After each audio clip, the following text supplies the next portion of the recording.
MMC TV presents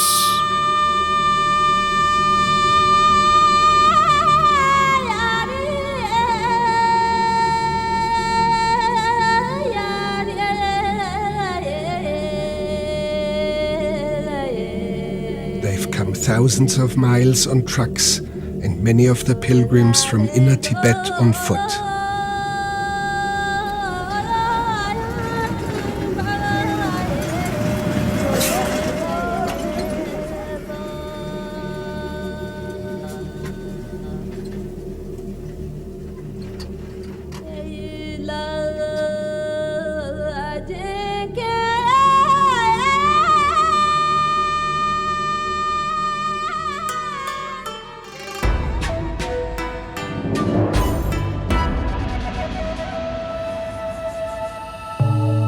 Mindfulness Journey.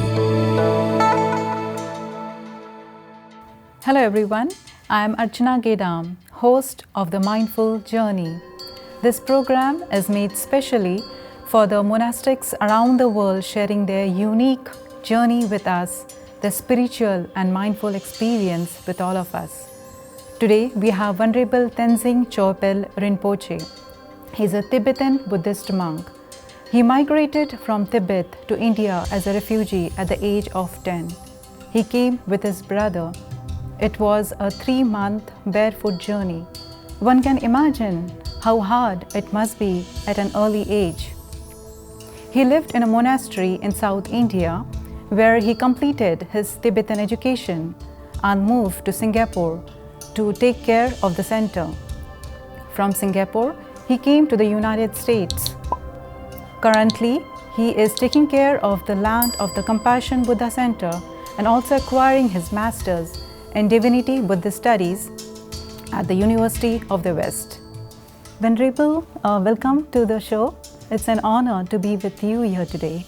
Nice to see you. Thank you so much. Thank you, Bhante. At the age of 10, you had to leave your country, leaving everything behind. How did that feel?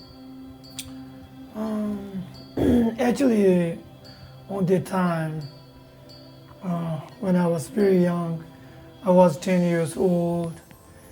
I really kind of didn't feeling that completely abandoned my country, because I had very strong expectation to see Dalai Lama, and also I have strong expectation to learn something from in India. So when I leave my country, I really didn't have that much sadness. Yeah, so actually, of course, everybody, when you leave your parents, your country, of course everybody sad, but on that time, for myself, it was kind of like, excited to go somewhere and get out from this country. Yes. Even like on the time, I didn't know that, we have, too much torture from Chinese government, and also on the time, I didn't know that, our country completely took away from Chinese government. Also, I didn't know that Chinese government destroy a lot of temple, and also I didn't know that we didn't have right or freedom to study Tibetan Buddhism in Tibet. But I thought, I should go to India and see, my other brother. I was so, excited or really curious to go to India. So it was like a new opportunity for you to learn more about Tibetan Buddhism as compared to when you were in Tibet.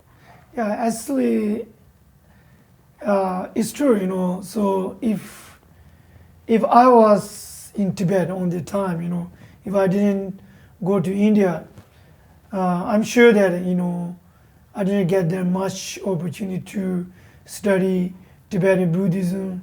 Maybe like, I just live in Tibet. Actually, we have a temple in Tibet, but, I just live in the temple, do some part of ritual. But after I came to India, I got lots of knowledge, so I have lots of chance to meet different people. Yeah, so also especially we have good opportunity to learn something from the garden of His Holiness Dalai Lama. At the age of 10, you had to leave your country and the relatives. So how did that feel at that time? On that time, for me, of course, I didn't have that much opportunity to live in my country because the pressure of Chinese government, even like on that time, lots of Tibetan young monks left their own country to go to India to study Buddhism. On that time when I was young, around 10 years old, even I really wanted to study Buddhism, but we didn't have free to study Buddhism. That's why I have to leave my country. When I left my country on the time, I really didn't have that much kind of like sadness or sorrow to leave behind my parents, because I was really excited to learn Buddhism and really excited to meet His Holiness Dalai Lama, and really I was really curious to learn something, learn some new things in India. So that's why I really didn't have that much kind of emotion, suffering to leave my country. So it's like a new opportunity for you to learn about Tibetan Buddhism more as compared to when you were in Tibet. Yes, you're right. Yeah, we have lots of opportunity to learn, Buddhism under the guidance of His Holiness Dalai Lama. I just mentioned that in Tibetan, in Tibet, we don't have freedom, or we don't have free to study Tibetan Buddhism. Even like, I really wanted to go to the monastery, they don't let us to go to monastery. Even now times you see the, Tibetan politics issues, lots of, Tibetan young monks under the 18 years old, they close or they ban under the 18 years old kids cannot go to the temple to study Buddhism. So that's why after I got out from Tibetan country, I learned a lot, different culture, about different culture. So I had lots of opportunity to meet different people, and also have opportunity to learn different culture, also English language, little bit, Hindi, Indian language, yeah. Mindfulness Journey. So you spoke Tibetan language before coming to India, and in southern India, those spoke different languages. Did you feel any challenges in communicating with others? For me, I really didn't feel any challenge, any complicating, because where I live in India, where I grew up in India, is in Tibetan society. Even like for myself, I just live in the monastery. In the monastery, people who live in the monastery are only monk, yeah? They speak only Tibetan language. We don't speak any other language in the monastery. So I really didn't have any challenge to communicate with other people by language. Did you learn local language when you were in India? Even I grew up in India, I didn't have that much time to learn local language, because every day we just focus our own curriculum. We have school, we have to follow the monks' daily schedule to study Tibetan Buddhism. Actually, of course, when I was monastery, I really wanted to learn Hindi, Indian language. Also, I wanted to learn English, but I didn't have that much time to learn all those languages. I like to learn different languages, but I didn't get time to learn all those languages. How is Tibetan Buddhism different from other Buddhism? I think so. Tibetan Buddhism is not that much different from other Buddhism. Even like, the essence of all Buddhism are the same. Actually, in Tibetan Buddhism, we recognize as Vajrayana Buddhism or Mahayana Buddhism. Even we practice Vajrayana or Mahayana Buddhism, but of course we also practice Hinayana Buddhism. So Tibetan Buddhism is kind of like mix. So I don't feel like there's any difference between all those Buddhism, but actually Buddhists the point view of Buddhism all are the same. I think so. Even like Hinayana, Mahayana Buddhism, they have kind of maybe like little bit different point of view. The essence of Buddhism is the same. Yeah. You made a 3-month barefoot journey all the way to India. How do you manage those situations? Actually, when I cross the border from Tibet to Nepal with 140 people, and sometimes, of course, we have difficult time to cross the border. Sometimes, when you cross the border, we didn't have food to eat. Few days, we didn't have food to eat. Sometimes, we have to cross the mountain, like snow mountain. It was very cold, like kind of like, during the winter time, around maybe like October, or I think it's around October. So during the winter time, it was very cold. It's really, difficult time. It was a very difficult time. Sometimes we didn't have food to eat, so hungry, I feel like, maybe this is the time to die. Yeah, this is the time to face the death, So on that time, I had that kind of like feeling, yeah. So even like, when you travel, cross the border, we had lots of fear, because if Chinese government arrest us, then they will bring back to the China, and then they will put it in the jail. Once they put it in the jail, then when you put it in the jail, then they torture you in the jail. When you came out from the jail, then you almost like become disabled. Yeah. So that's why there are lots of torture. And that's why we have lots of fear. Yeah, fear of Chinese police. Yeah, security guard. All those 140 people made it to India? Yeah, all those 140 people made India. They came to India. Then some of them went back to Tibet. Yeah. Just like your brother? After visit His Holiness Dalai Lama. Then actually when we cross the border, not only monks, we have like, like nuns, monks. Then after we came to India, then, we just like, departed from each other. We went to different monastery. So nuns, they went to the nunnery, and monks, they went to different monastery. Okay. How often do you visit Dharamshala?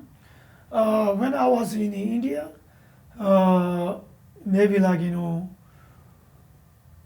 once or 3 years. Yeah. I will visit Dalai Lama in Dharamsala. So sometimes, I went to His Holiness Dalai Lama's teaching in Dharamsala. Sometimes, I went there just for vacation, because Dharamsala is kind of like, vacation place. Yeah, it's very beautiful. Yeah, so I love really Dharamsala. You were recognized by His Holiness Dalai Lama as the reincarnation of one of the precious masters. How do you feel about that? Actually, when I heard about that, His Holiness recognized me as the reincarnation. In Tibetan we call Tulku. His Holiness recognized me as reincarnation when I was 14 years old. On that time, they recognized me as Tuku, and they really wanted me to do celebration, put on the throne. It called like enthronement. Okay. Enthronement. Actually, for myself, I kind of like reject. So I really don't like kind of like this kind of like position. It's like kind of like Tibetan traditional way. Also for myself, I really don't like people people treat me as like like a high position.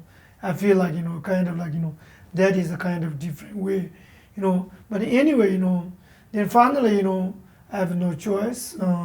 My master and also all those villagers, requires me to, do enthronement, and so that's why I just accept as I am the reincarnation. And now, but I really, don't have kind of that feeling that I am the reincarnation, I am the Tuku, I am the higher Lama or something. I don't have kind of like a feeling, Sometimes for myself, I treat myself as Tuku, myself as kind of like, different from other people.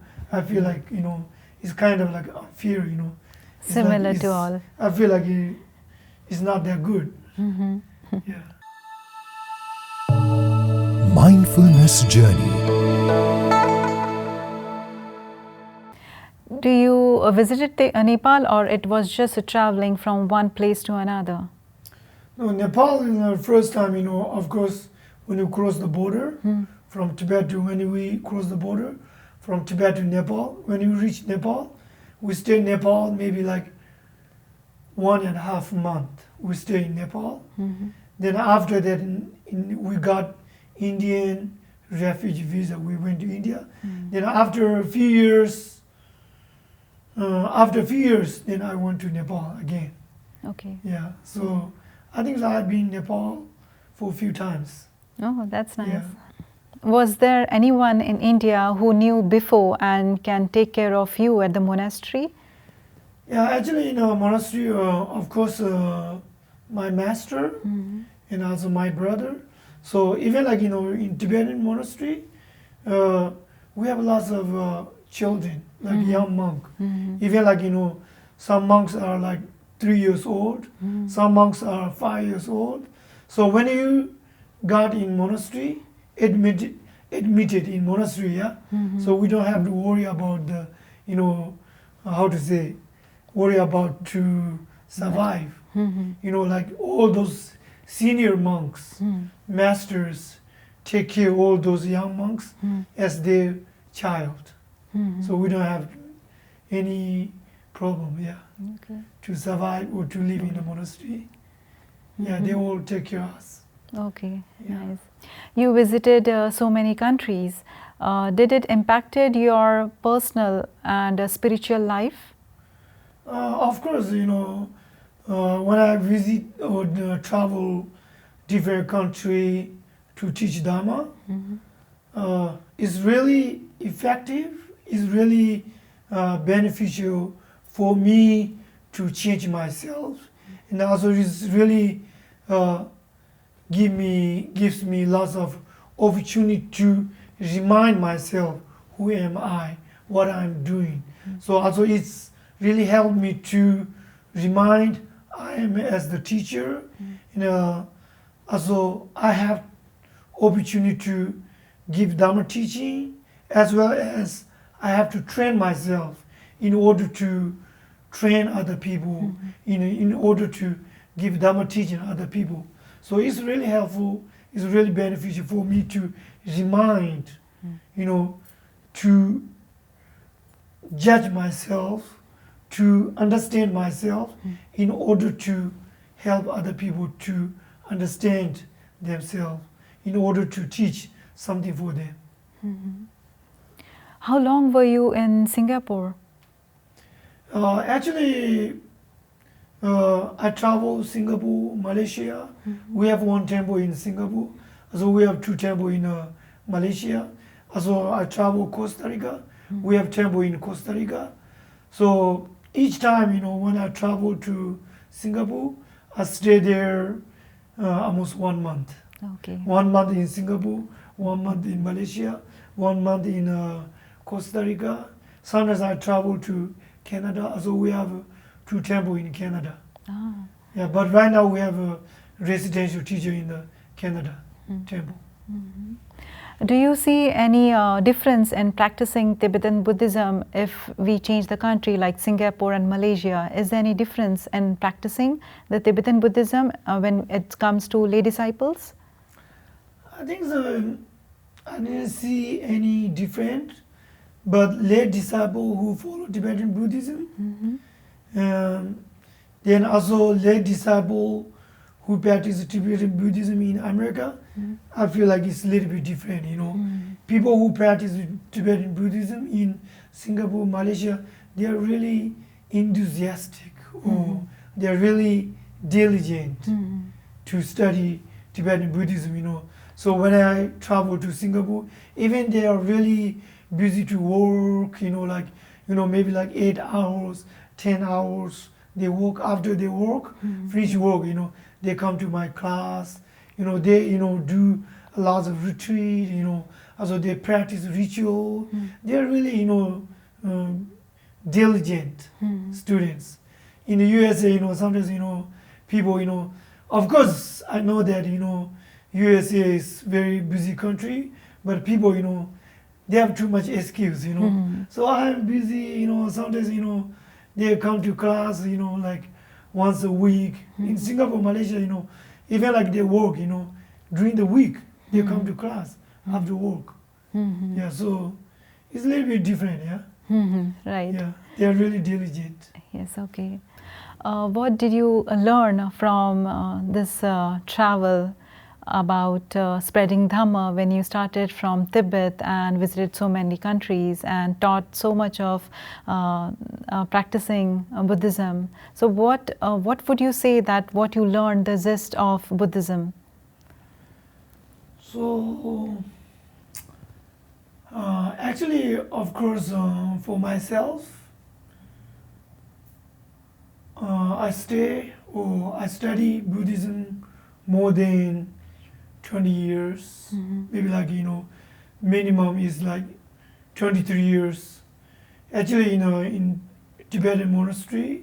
So, of course, we really study Tibetan Buddhism as Indian Nalanda masters. So, even like Nagajunas, all those. We learn, of course, we study Tibetan Buddhism for many years. Then of course, when I travel, also I learn, different Buddhism's perspective. For example, when I came to the United States, I learned, different perspective about the meditation according to the Hinayana, or kind of like, according to Western style. Yeah, I learned a lot. Even like, when I came to the United States, then I went to the University of West. Then, of course, I learned different Buddhism, different Buddhist perspective, and then also how to apply in our daily life. So I learned a lot different Buddhist perspective. Yeah. Thank you so much, Venerable. We really appreciate you sharing your insightful journey with us. It was really kind of you to share those experiences with all our viewers. We really appreciate. Thank you so much, Bhante. Thank you so much. What an inspiring story. The spiritual journey of Tenzing Chophel Rinpoche started at the age of 10, leaving his country behind, his parents, family, relatives, city, village. But with all those problems, all those difficulties, having only one determination, one goal, and only one vision, to follow the Buddha's path. Thank you so much, everyone, for staying with us. See you next time in our next episode of The Mindful Journey. Till that time, please take care of yourself. Thank you.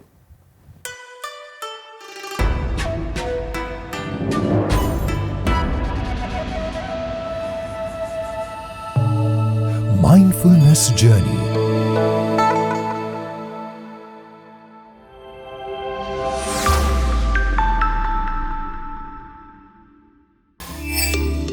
To catch the full program and more, subscribe to MMC TV USA on YouTube. Follow us on Facebook, Instagram and TikTok